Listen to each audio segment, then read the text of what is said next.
Si de algo saben las abejas, es de flores. Hay de todo tipo y para todos los momentos. Lo importante no es solo su color, tamaño o forma, sino lo que hace sentir cada una. Y para esos sentimientos trabajan. Igual que el Banco Central, que trabaja para hacer florecer la economía y que sientas estabilidad. Para ese sentimiento de tranquilidad, para ese sentimiento de crecimiento y desarrollo, para que la primavera llegue a todos los sectores y los planes de muchos den grandes frutos. Banco Central de la República Dominicana, 75 años trabajando por una estabilidad que se siente. Hoy, aunque Julia está allá en los países, está cerquita de su papá aquí en Moca, enviándole los chelitos de la compra del mes por la nueva app Remesas Reservas. Al igual que Nicole, que va corriendo a montarse en la estación de Gran Vía en Madrid y puede enviarle todo el cariño a su mamá por la nueva app Remesas Reservas. Y como Fernando, que le envía a su hermano los chelitos para completar el mes para que ambos sigan cuidando a sus padres en el campo. Cariño en mano con la nueva app Remesas Reservas. Una manera fácil, rápida y segura de recibir y enviar dinero a tu gente. Disponible ya en Europa y Estados Unidos. Banreservas, el banco de todos los dominicanos.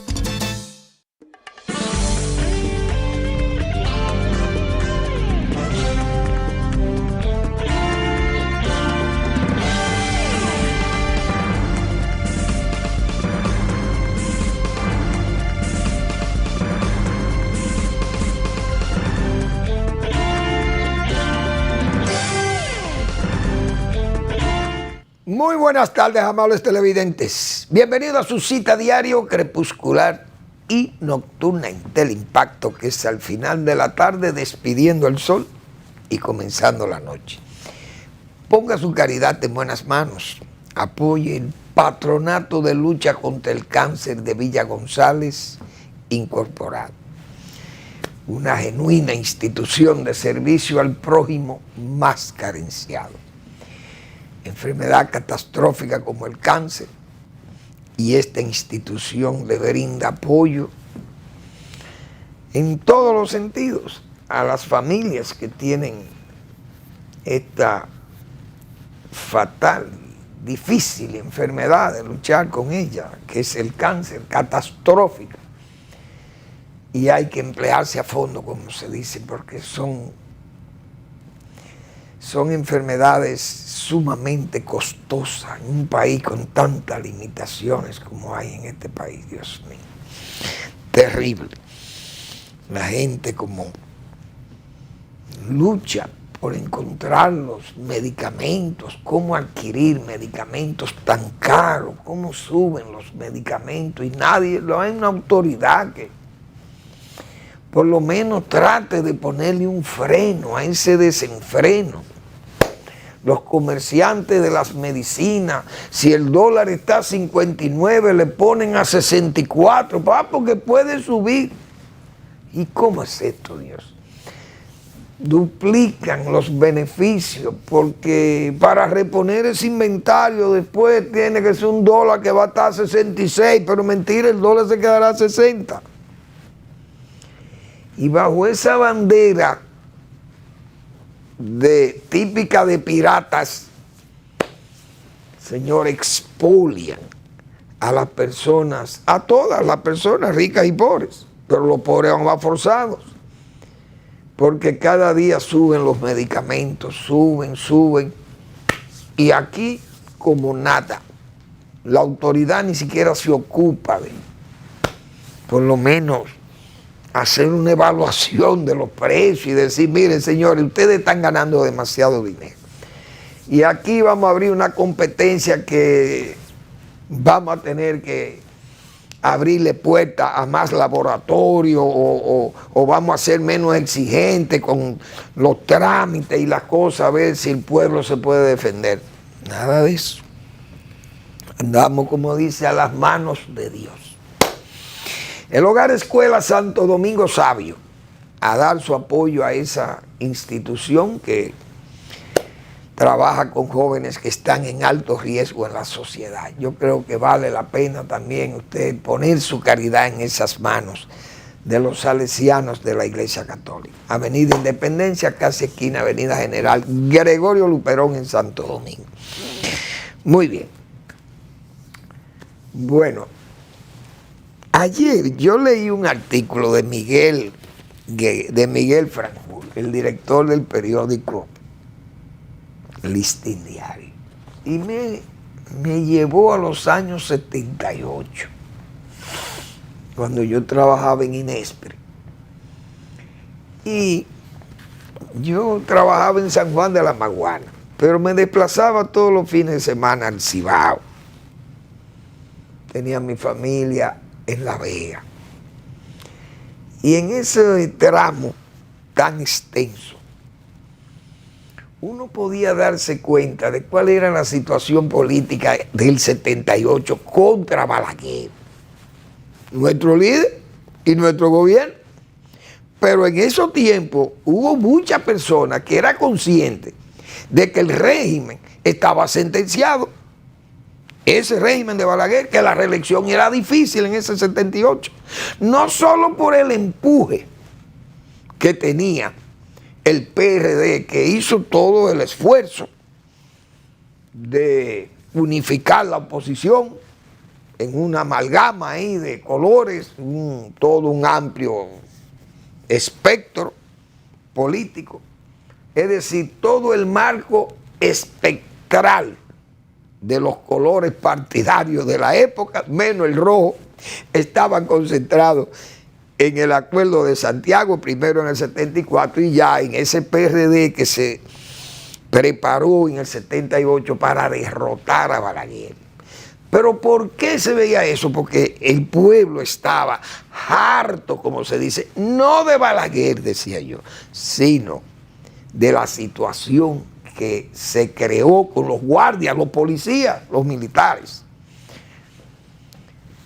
Miguel cita aquí lo que pasó, un hecho que pasó con un jefe policial, de esa gente que todavía venían con esa mentalidad del trujillato, el general Braulio Álvarez, hijo de don Cucho Álvarez, que era un hombre decente, alto funcionario del régimen de Trujillo, de los, se puede decir, de los ideólogos de ese régimen durante tantos años. Y esa amistad íntima, intimísima, de Trujillo con la familia de don Cucho Álvarez. Braulio Álvarez, hijo de don Cucho Álvarez, era el jefe de la policía. Me imagino que eso serían los años 67, 66, 67. Miguel no fija la fecha. Pero asumo que fue por esos años que Braulio Álvarez era jefe de la policía. Porque en el 68, o pudo haber sido 68 también, en el 68 hicimos los juegos universitarios, tratamos de hacer los juegos universitarios y en el acto de inauguración se armó, como se dice, un rebú, porque los estudiantes de la UAS eran muy violentos y muy críticos y comenzaron con unos eslóganes de Balaguer asesino y todo aquello que era una provocación a la policía y al régimen. Entonces eso creó un malestar ahí, que la policía intervino, nos dispersó a todos los estudiantes. Nosotros representábamos la Universidad Pedro Enrique Ureña, habían de la Ucamaima, habían de AP y de la Universidad Autónoma. Eso creó una confusión enorme allí y hasta al monseñor Agripino Núñez Collado, como rector de la Ucamaima, un policía, un oficial de la policía le dio un bofetón, una galleta, como se dice, una arbitrariedad increíble y además una falta de respeto.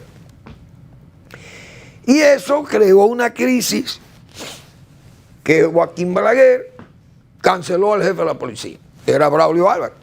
Y eso tiene que haber sido en el 68, claro, él no era el culpable de eso, de ese hecho. Pero ¿Por qué Balaguer quitaba ese tipo de personas de la policía? Pienso yo, vengando no solamente eso, lo que le hicieron a Agripino Núñez Collado, que en paz descanse, monseñor. Balaguer aprovechó y quitó a Braulio Álvarez. Él pensaba que no lo iban a quitar de la policía por ese hecho, pero Balaguer lo separó de la policía. Aprovechó ese acto probablemente. ¿Por qué? Porque esto que cita Miguel aquí tiene que haber sucedido antes o en esas fechas. Este hecho que dice encontronazo con Balaguer. ¿Por qué yo me cito de la época del 78? Porque en esa oportunidad el doctor Ricardo Ricú Rodríguez, que en paz descanse ese hombre, esa alma buena, serísima de este país, que en paz descanse. Yo sé que Dios tiene al doctor Ricú, lo tiene cuidando algo de valor, porque ahí no se pierde nada, esa alma respetable.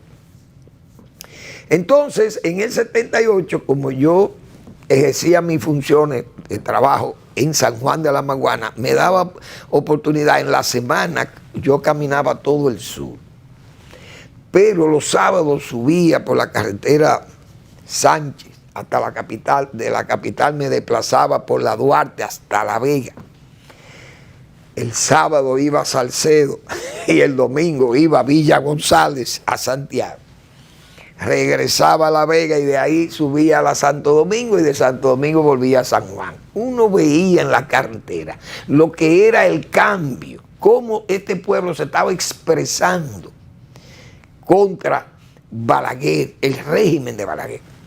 Y el doctor Ricardo Ricú, yo recuerdo que ese lunes que yo entré a saludarlo a la oficina y me abordó: Manuel Fermín, ¿cómo tú ves las elecciones? Digo, doctor, Joaquín Balaguer va a perder las elecciones ampliamente. ¿Por qué? Porque la gente está harta ya del régimen. Pero ¿y cómo va a ser? Me dice Ricú. Un hombre como Balaguer, que ha trabajado tanto, que tiene una obra que exhibir y que tú lo has visto y todo. Digo, doctor, la gente no está harta de Balaguer, la gente está harta de los guardias, de los militares abusadores, que la gente ya se hartó porque esa gente está en una forma incontrolable. Pasó el tiempo y el tiempo me dio la razón, perdió Balaguer. Este hecho que cita Miguel Franjul aquí es una prueba de ello. El señor Braulio Álvarez, que era de los militares, tal vez más educado, porque como fue un hombre hijo de don Cucho Álvarez, se suponía que era aunque era un militar, un policía, mejor dicho, o un militar, creo que él era guardia metido a policía, porque Balaguer lo hacía así, como a los jefes policiales, eran militares. Se supone que tenía alguna educación, pero que venía con esa mentalidad rancia de la dictadura y de creerse todavía el hijo de don Cucho, como se dice. Pero ya don Cucho no era funcionario de Balaguer, pero era un hombre que Balaguer, me imagino, que le respetaba muchísimo y le apreciaba. Entonces, dice Miguel Franjul aquí, en ese encontronazo, que hubo un incidente en Guachupita.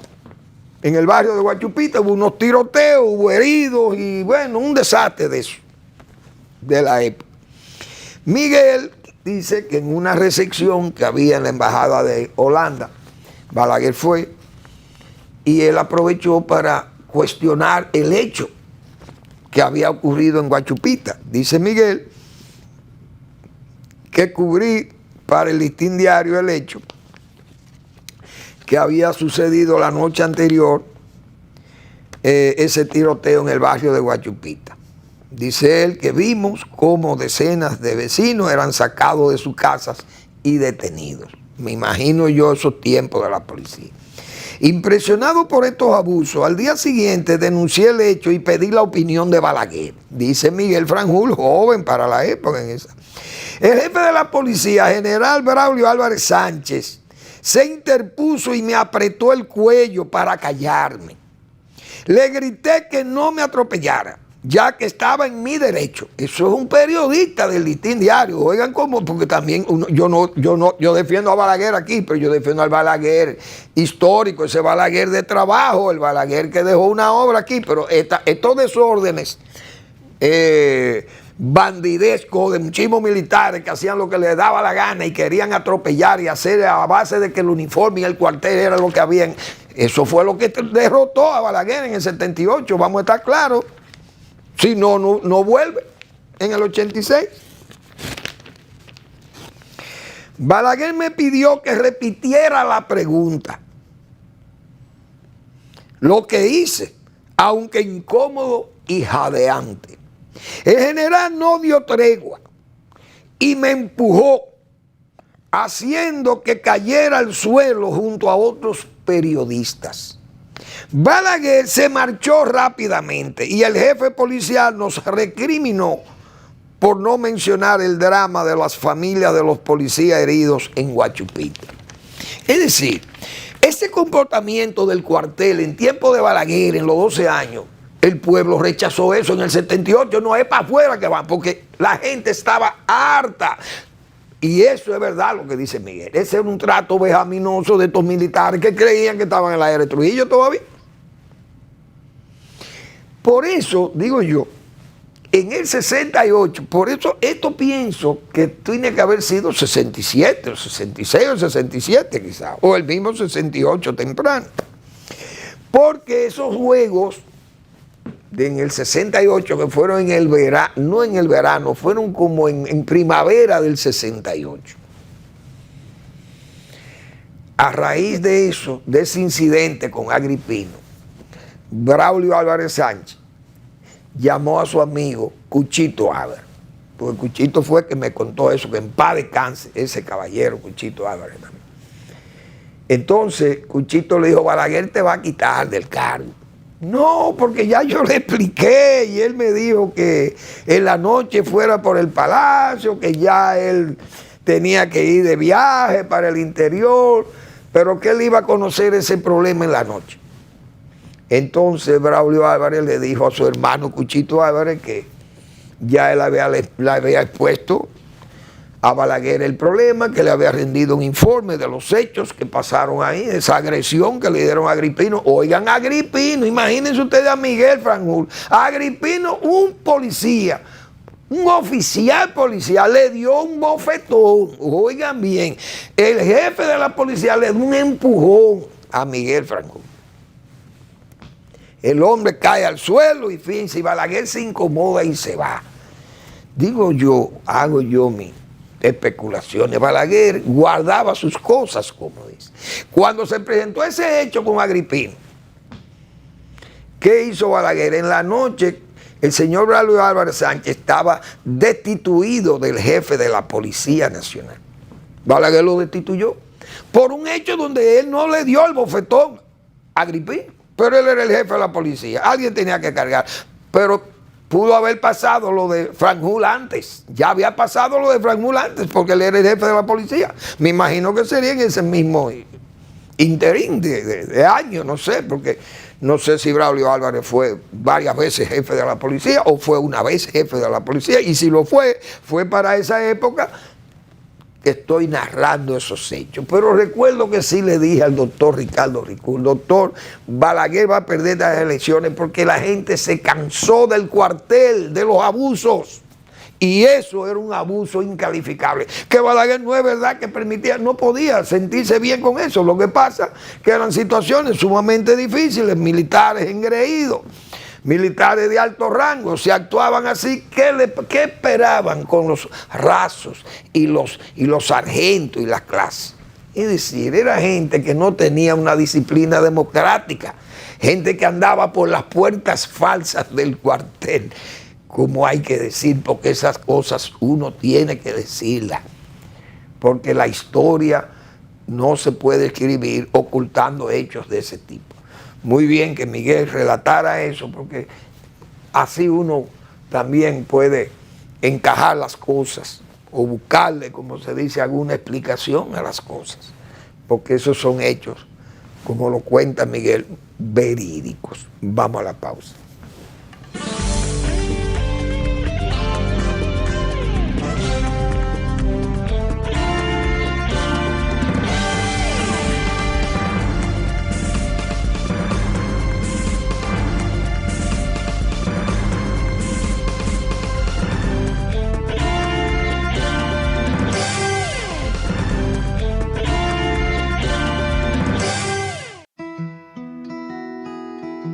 Si de algo saben las abejas, es de flores. Hay de todo tipo y para todos los momentos. Lo importante no es solo su color, tamaño o forma, sino lo que hace sentir cada una. Y para esos sentimientos trabajan. Igual que el Banco Central, que trabaja para hacer florecer la economía y que sientas estabilidad. Para ese sentimiento de tranquilidad, para ese sentimiento de crecimiento y desarrollo, para que la primavera llegue a todos los sectores y los planes de muchos den grandes frutos. Banco Central de la República Dominicana, 75 años trabajando por una estabilidad que se siente. Héctor, con el apoyo de Banreservas, duplicó su producción de arroz este año. Chicho, Salvador y Ulloa están felices con los pagos extra. Más producción significa más cuidados, de los que ofrece el negocio de fertilizantes de Gustavo. En la planta de procesado, contrataron a Melba como segunda supervisora y a Apolinar en contabilidad. El arroz de Héctor se coloca en el súper gracias a las manos diestras de Tito, que ya recibió su primer aumento de sueldo. Ese mismo arroz que ahora llega seguro a millones de mesas. Tito, Apolinar, Melba, Gustavo, Chicho y muchos más no se quejan de que Héctor se beneficiara del programa de pignoración de arroz de Banreservas. Detrás de uno que avanza, hay muchos más echando hacia adelante. Banreservas, el banco de todos los dominicanos.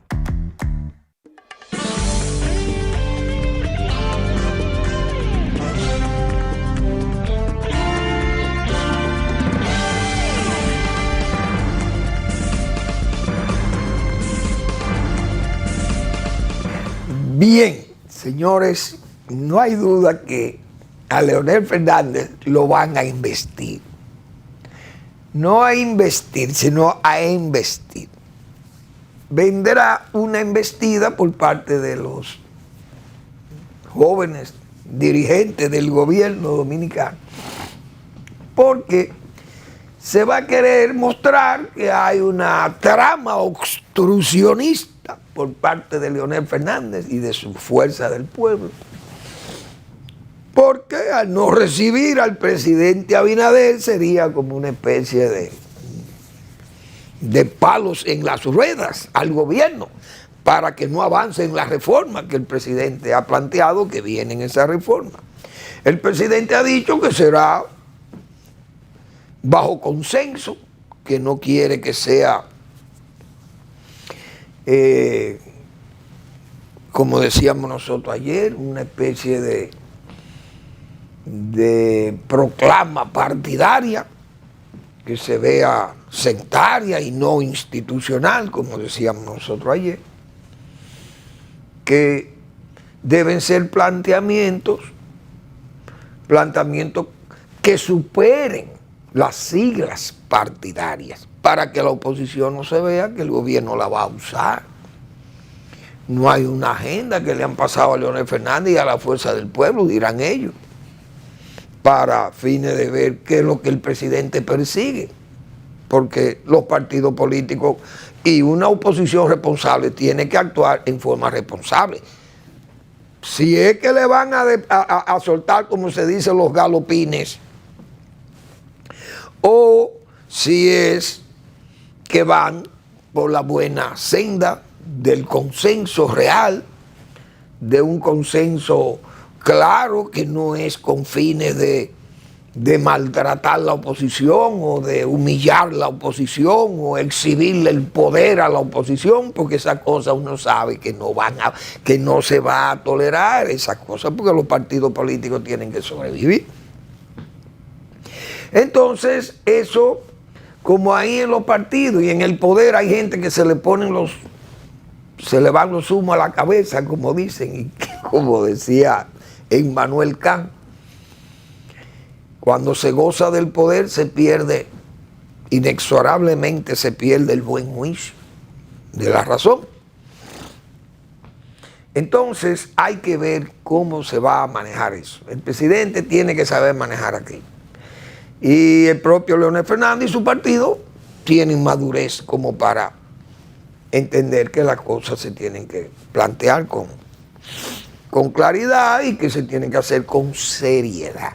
Pero, insisto, y es cierto, superando planteamientos que superen las siglas partidarias, que no se vea un interés solamente de reforma por parte del gobierno. Bueno, déjame cubrir el hueco que yo creé para ganarle las elecciones a esta gente, porque eso también es notorio y la oposición va a sacar el pie, va a sacar el cuerpo. Entonces ahí dice, trama obstruccionista. Ojalá las cosas no se lleven por esos caminos para que se avance en las reformas, verdaderas las reformas. Pero era lo que nosotros decíamos ayer. ¿Y cómo se puede hacer una reforma, pedir dinero para un Estado que vive en plena paganía de gasto y de derroche como este? Porque ¿qué pueblo se va a sentir cómodo pagando impuestos para que el gobierno instale otro gobierno, otra nómina pública, pagándole a gente que por adscripción, por querer lucírsela o por querer buscar prebendas y canonjías del gobierno, hicieron transfugismo, hicieron adscripción al partido del poder y además también trashumantismo de esos partidos, se iban para estar, como dicen, en la papa? O ver cómo le llegaban flujo del poder, qué sé yo, o ese abrazo mágico y divino que dan los presidentes de la República. La gente se siente como si fuera Dios que lo abraza, sin presidente le da un abrazo, en plena calle más todavía.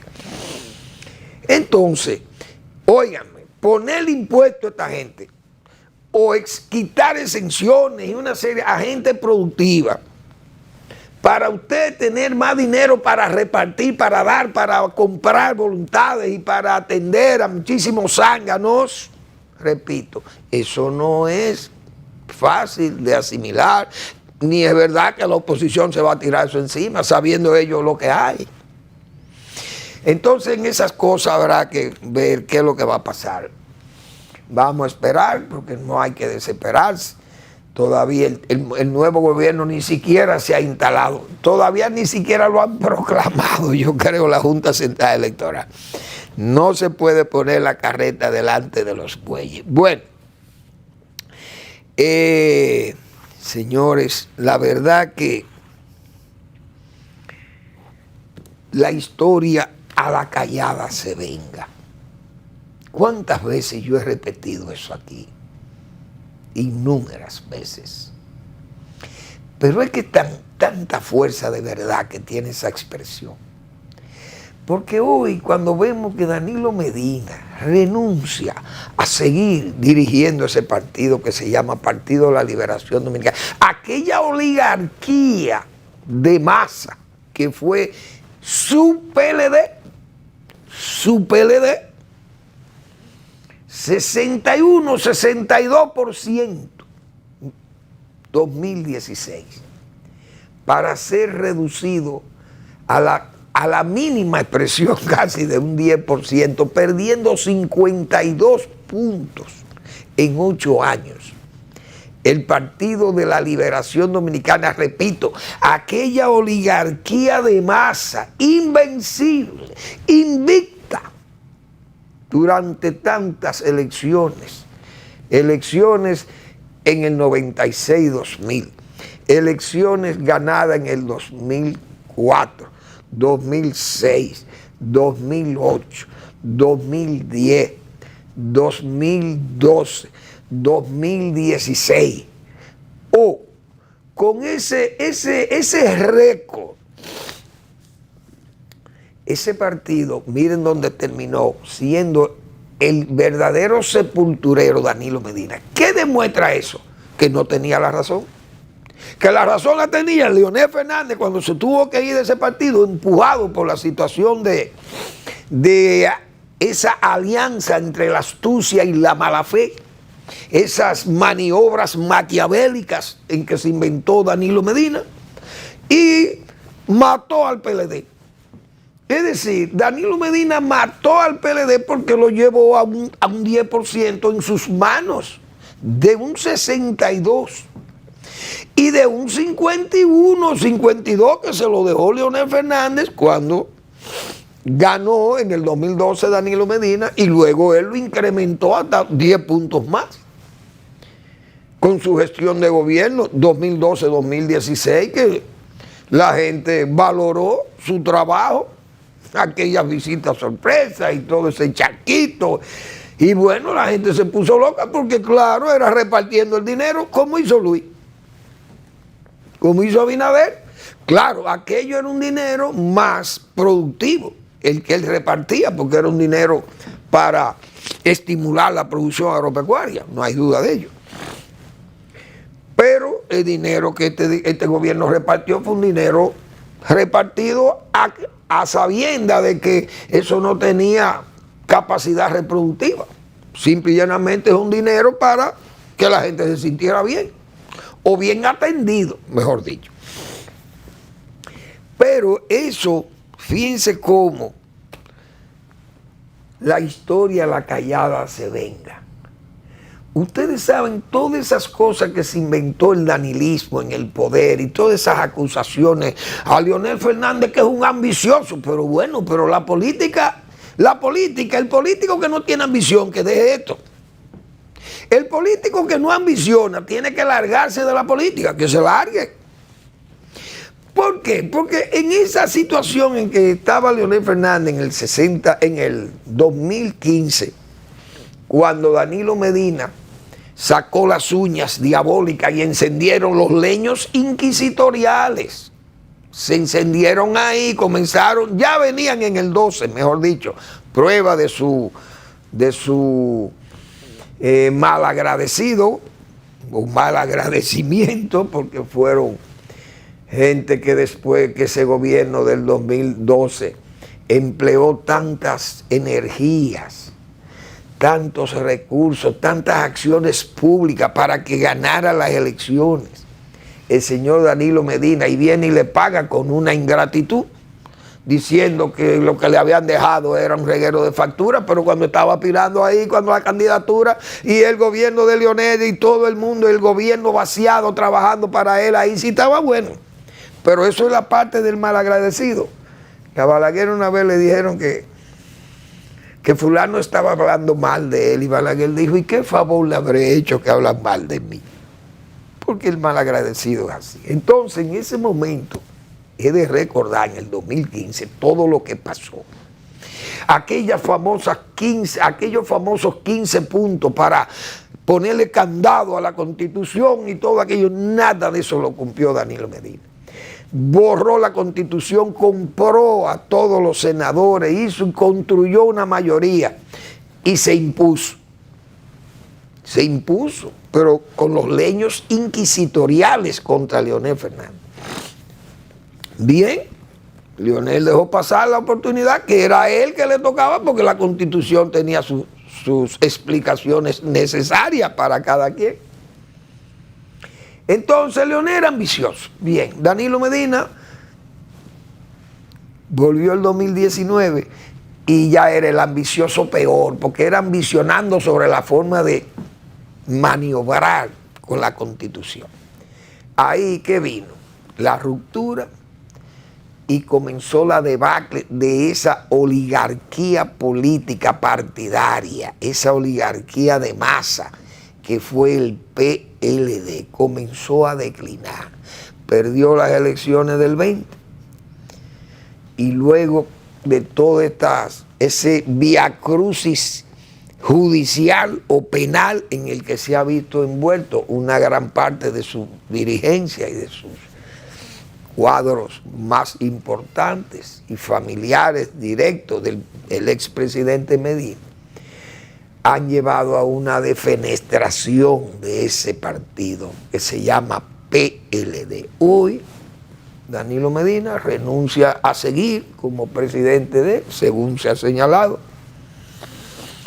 Y eso demuestra que él está consciente que la culpa de toda esa tragedia es solamente de él. Que Leonel Fernández no tuvo la culpa, como quisieron decirle en una oportunidad, que le vendieron a la base del PLD, que Leonel Fernández era el culpable. Hoy, el PLD, lamentablemente, lo que queda va, si se queda algo estructurado en el PLD, pienso yo no veo que haya que esperar mucho tiempo, como ha pasado con el PRD o el PRCC, para que vayan muriendo lentamente. Yo creo que al PLD le va a pasar la cosa peor. ¿Por qué? Porque el PLD ya está sentenciado a la gente a irse de ahí porque ya vio de dónde vino el problema, quién es el culpable del problema. Y el culpable andan ahí todavía, los culpables, mejor dicho, están ahí todavía. Y ese comité político, yo pienso que es lo único que se va a quedar en ese partido mientras ese partido esté obteniendo 500, 600 o 1.000 millones de pesos por vía de la ley electoral. Porque si tiene más de 5% o más, va a seguir recibiendo el dinero que reciben los mayores. Y un partido que ya pierde la representación senatorial, principalmente con un muy disminuido en la Cámara de Diputados, y en las mismas sindicaturas tiene algunas porque sacó un buen porcentaje de votos, por lo menos en las municipales, pero todo eso se desplomó. Y hasta ahora está, como se dice, en estudio saber qué pasó, porque se suponía que ese voto se iba a mantener como un voto duro del PLD, un voto militante, pero ni siquiera el voto militante se mantuvo y se cayó. Pero lo que quiero dejar claro es que esta crisis actual del PLD revela claramente quién fue el culpable de todo. Es decir, el verdadero sepulturero del PLD ha sido el señor Danilo Medina. Por eso, como dije anteriormente, insisto, y es cierto, la historia, la callada se venga, es verdad. Y ahí eso es una prueba fehacientísima de lo que es esa sentencia de la historia. No me queda ninguna duda de eso. Atizó esos leños, como se dice, inquisitoriales. Y yo me acuerdo que escribí un artículo, la Inquisición a Leonel. Me acuerdo yo que escribí un artículo en el periódico Listín Diario. Lo voy a buscar para leerlo aquí, darme el placer. Ahora voy a leer un artículo que escribiera Manuel Fermín en el periódico El Nacional de hoy, precisamente refiriéndome a esas visitas, no visitas, sino esas intenciones del gobierno para dialogar y consensuar con la oposición las reformas que hay que hacer al Estado Nacional. Vamos a la pausa.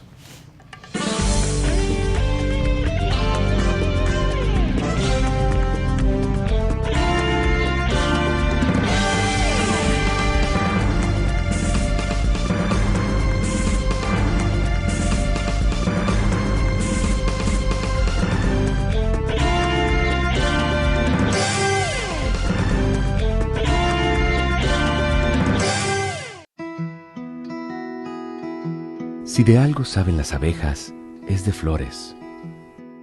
Hay de todo tipo y para todos los momentos. Lo importante no es solo su color, tamaño o forma, sino lo que hace sentir cada una. Y para esos sentimientos trabajan.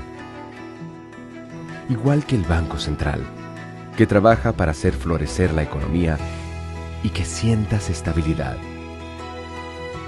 Para ese sentimiento de tranquilidad, para ese sentimiento de crecimiento y desarrollo, para que la primavera llegue a todos los sectores y los planes de muchos den grandes frutos. Banco Central de la República Dominicana. 75 años trabajando por una estabilidad que se siente. Hoy, aunque Julia está allá en los países, está cerquita de su papá aquí en Moca, enviándole los chilitos de la compra del mes por la nueva app Remesas Reservas. Al igual que Nicole, que va corriendo a montarse en la estación de Gran Vía en Madrid y puede enviarle todo el cariño a su mamá por la nueva app Remesas Reservas. Y como Fernando, que le envía a su hermano los chilitos para completar el mes para que ambos sigan cuidando a sus padres en el campo.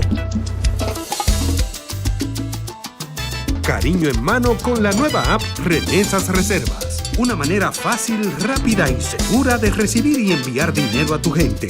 Disponible ya en Europa y Estados Unidos. Banreservas, el banco de todos los dominicanos.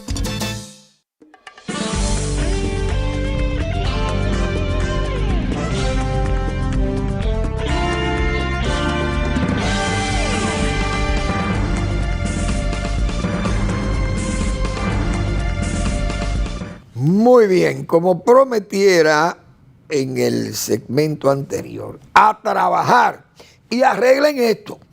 Así es el título del artículo de hoy de Manuel Fermín en el periódico El Nacional.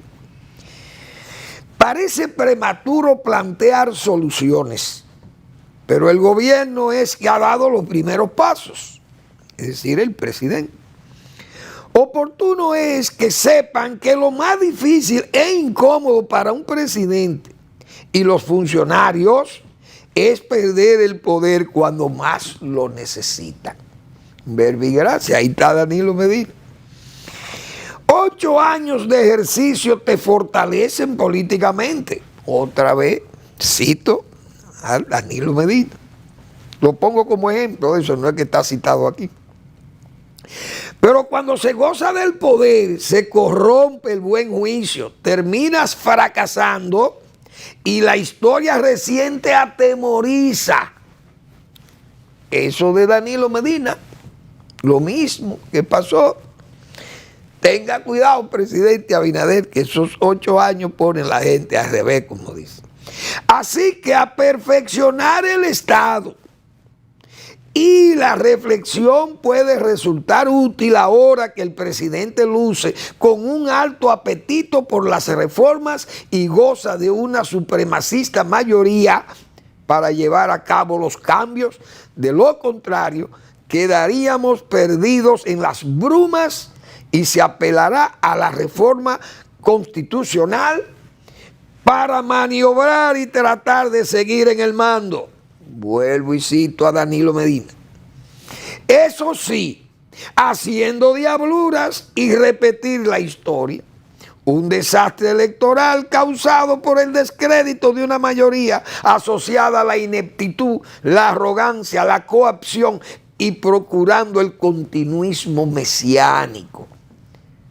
Repito, véanse en ese espejo de Danilo Medina.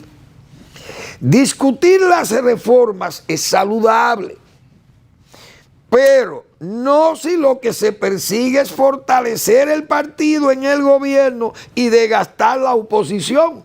Sin embargo, el presidente ha propuesto abrir un debate que resultaría interesante, fecundo y necesario, consciente de que ninguna reforma es posible sin un amplio consenso, pero que no arroje una sombra de duda sobre su credibilidad. Y sobre eso que yo llamo, ese planteamiento, tienen que superar las siglas partidarias, que se vea un asunto de país, de nación, de Estado, no de partido o de poder y quedar y maniobrar para que nosotros, para que nos fortalezcamos aquí políticamente. Cuidado con eso. Vamos a ver. Bien.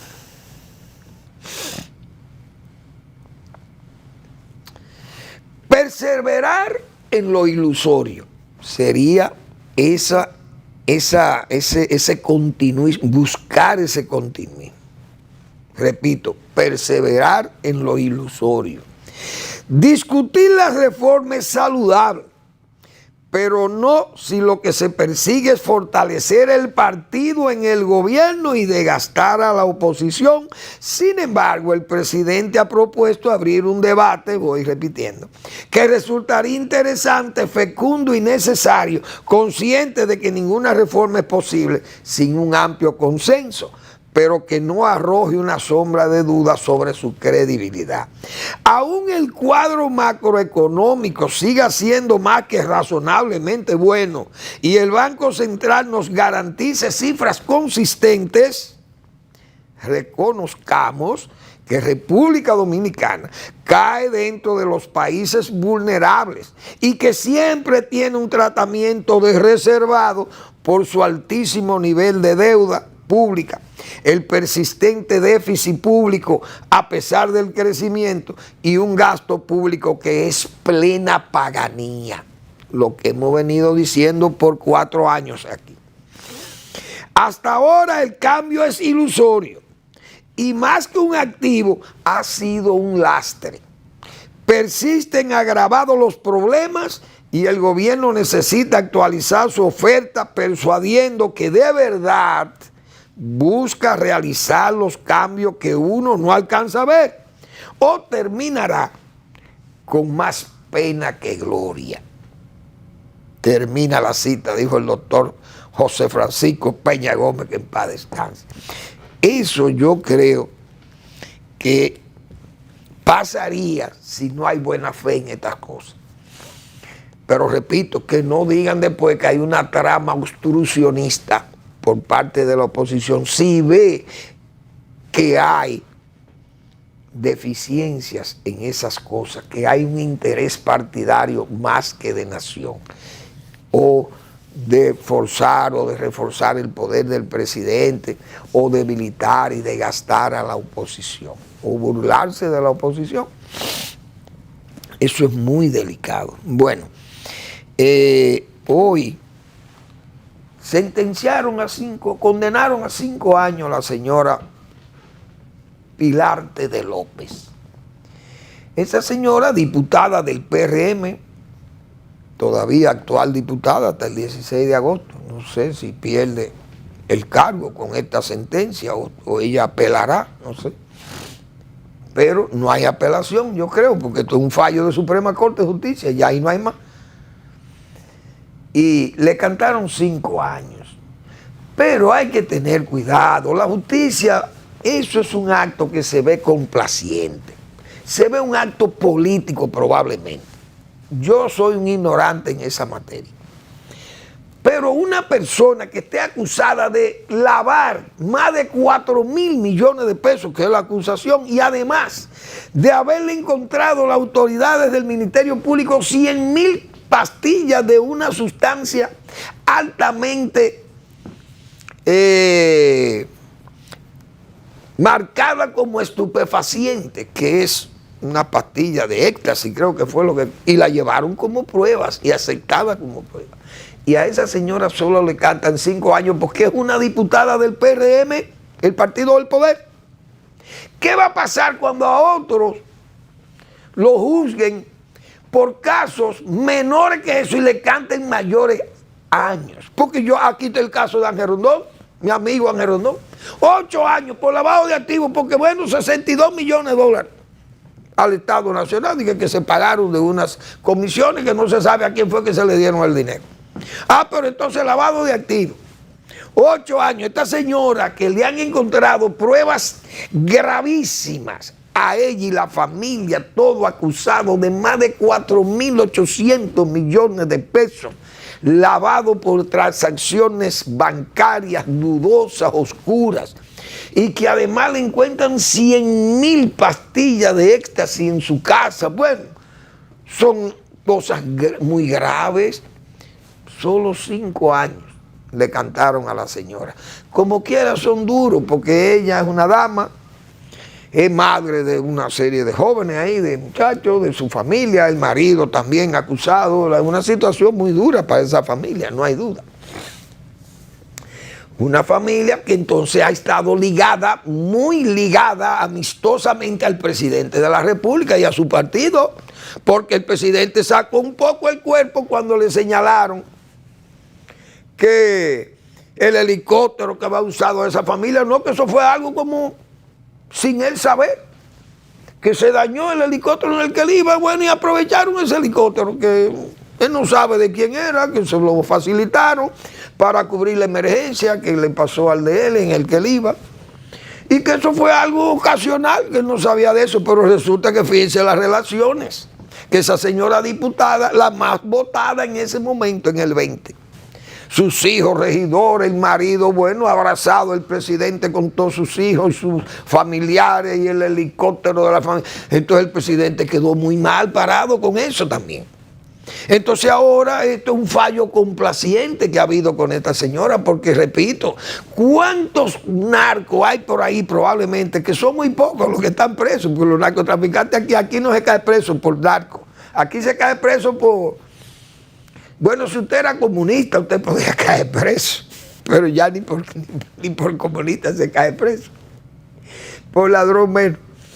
Bueno, entonces, ahora si usted se roba un salchichón, como dice, o se roba una chiva por ahí, a usted le cantan 19 años de trabajo forzado, probablemente. Ay, Virgen de Altagracia. Pero eso es un fallo que se ve complaciente. Para mí eso no está bien, porque esa justicia, si usted es culpable, usted es culpable. Y si eso lleva una carga de años, de 10 años, por ejemplo, o 15 años, usted hay que cantarle esos 10 o 15 años. El Ministerio Público pidió 10. Y los jueces, que uno no sabe por qué se actúan así.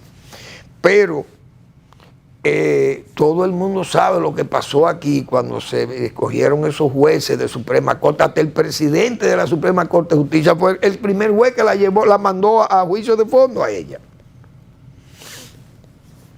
Pero a todas luces, a mí como ignorante en esa materia, me luce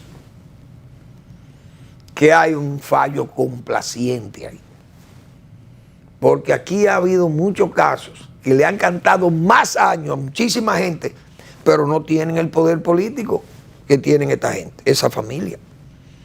Y eso no está bien, porque después habrá que aplicar la expresión de Juan Bosch. O jugamos todos o se rompe la baraja. Porque hay que ser también, la justicia tiene que ser con un paño bien puesto, que no deje transparencia, porque entonces se actúa mal. Digo yo, que soy un profano en eso.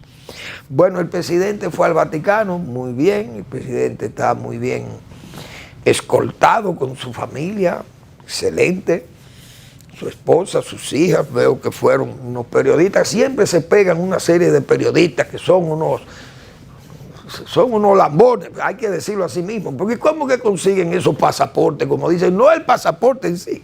Bueno, hasta el pasaporte da brega conseguir un pasaporte ahora mismo. Pero usted consigue un pasaporte, tiene que ser un funcionario de verdad del gobierno. Pero estos periodistas están en todas. Yo no sé cómo que se ganan el apoyo. ¿Cómo que estos periodistas se ganan los apoyos de los presidentes? Tan fácil. Porque son complacientes también. Porque eso es ese periodismo complaciente que pasa muchas veces. Bueno, entonces el presidente fue al Vaticano. Y yo no quisiera pensar que además de los 3 millones que quiere Blinken o que quiere las Naciones Unidas aquí de haitianos, también el padre mayor, el Papa o Bergoglio, habrá pedido su 1 millón de haitianos también, su 1 millón de negros. Es decir, 3 de Naciones Unidas, 1 del Papa y otro de Blinken y los Estados Unidos, 5 millones de haitianos, y el presidente Abinader complaciente, porque ustedes saben el desastre que tiene este país. Y yo estoy seguro que el Papa y Abinader hablaron del caso de los haitianos. Mire, señor Abinader, señor presidente, hay que tener compasión con los migrantes. Usted sabe que el Vaticano ha tenido una posición muy firme aquí en Europa para que se le dé un trato menos vejatorio a los inmigrantes. Pero su Argentina blanca, racista, antinegra, no quiere negros haitianos, ni negros de ningún lado. Quieren en Argentina, la Argentina de Bergoglio, el Papa. Pero el Papa no aboga porque los argentinos cambien esa forma racista de ver a los negros de Haití o los negros del mundo. En Argentina no quieren negros. La tierra de Bergoglio, el Papa, un país que tiene casi 4 millones de kilómetros cuadrados, vacío, 40 o 50 millones de personas. Un pueblo vacío que necesita haitianos que vayan a trabajar en las labores agrícolas. Porque allí la población está concentrada en Buenos Aires y en 4 o 5 ciudades grandes, que es lo que tiene Argentina. Y toda la gente está ahí. Prácticamente Buenos Aires es más grande que cualquier país de América Latina. De los pequeños, todos juntos, nosotros juntos, todos somos más pequeños que Buenos Aires. Entonces ese país está vacío, pero el Papa no aboga porque se lleven negros de ahí, de Haití para allá. Pero quieren que esos negros vengan aquí porque nosotros somos negros también. Entonces negro con negro da negro. Así de sencillo. Gracias por su atención. Nos vemos mañana en otra entrega de Al Final de la Tarde, despidiendo el sol y comenzando la noche.